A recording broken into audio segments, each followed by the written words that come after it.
through it, I think in many ways a lot of people in the church today have a misconception about the mission of Jesus. And I wrote down a few thoughts, and this is not an aside, but I think it is something that is fitting because of the text we're in, that many people confuse Jesus' mission.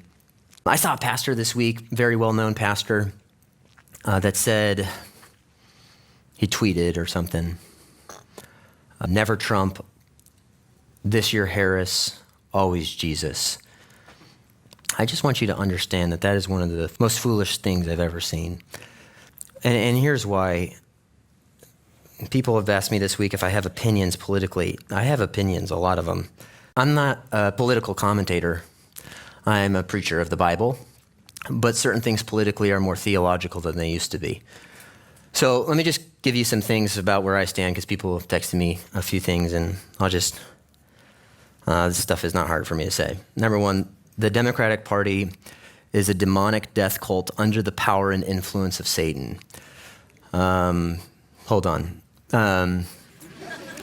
No, I'll explain why I say hold on. To vote for the Democrats is to vote for a platform that is building their platform upon everything God hates.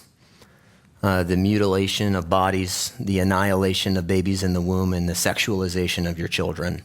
That is their calling card. That is what they want to do. They don't hide that. They have abortion facilities outside of the Democratic Convention. This is who they are. It's the most radical party in our country's history. So I don't see how you could be a Christian and vote for a party who promotes everything that God hates. That's the first thing. Secondly, you have a responsibility and privilege to vote for the option that best stems the tide of evil. I want you to also understand that there are no perfect candidates in this election.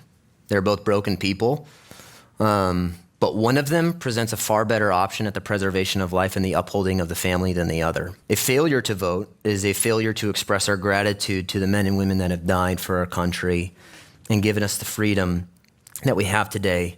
It's also a failure to, I believe, obey the calling that we have to uphold the righteousness in our land. You don't have to like the personality, you just vote for the best option between the policies, and one of them is far less worse than the other. I think that's obvious. And a vote, just in general, it comes from the Latin word votum, which means to make a choice. You're not voting for a pastor, you're voting for a guy that, as best we have as an option, upholds righteousness in the land. Number three, and this is why I said hold on, because there are certain people that are going to amen the political thing, but I also want the amens just to be as loud as when I say this. Our hope is not in a political party. Who is in the White House is far less important than who is on the throne in heaven. And I want you to also understand, because I've watched some videos this week that contradict this idea, the advancement of the gospel isn't reliant a single ounce upon who is president. I want you to understand that where Christianity spreads the fastest and the farthest are in the nations that are persecuted the most, not where there's the most religious freedom. The reason our world is crumbling, the reason we're under the judgment of God, is because we've turned our back on God. And if you want to see political reform, you need to see a spiritual revival. It's not the other way around. You don't pursue political reform so that there can be a spiritual revival. So when people say things like, we need to get this guy in office and then there will be a spiritual revival in our land, no, there won't be. No, there won't be.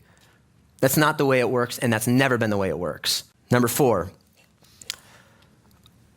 we should speak out against the evil of our day, but you should never turn the mission field into your enemy. You can call out the policies, call out the issues. I can speak against the horrors of abortion. Makes God weep. The trans agenda, whatever it may be. I have a heart for those people, and you ought to have a heart for them. And you can get riled up on Twitter, and you can live in your insulated bubble and start looking at them. No, that's why you're here. And if you don't understand that, you don't understand what your mission is as a Christian. Number five, if you are more likely to promote your political views than you are to proclaim Jesus Christ, if people know you more for being a Republican than they do for being a Christ follower, your priorities are way out of whack. So I disappointed both people, right? So that's where we're at today. But I want you to understand those truths. You should go vote. And it's not a difficult decision for me. But I also want to know, but then I also want you to know that our hope is not in who's in office. There's ditches on both sides. You have the people that say Jesus 2024. I don't know what that means, because he's been Jesus and he's been king for the last 10,000 years, and he'll be Jesus for the next 10 billion years. I don't know what that means. But then you have pacifists, and then you have people that are putting all their hope in what happens in November. Listen, Stonebridge Bible is going to go on because the church is going to go on, and we're not on defense. The gates of hell will not what? Prevail. We're on offense.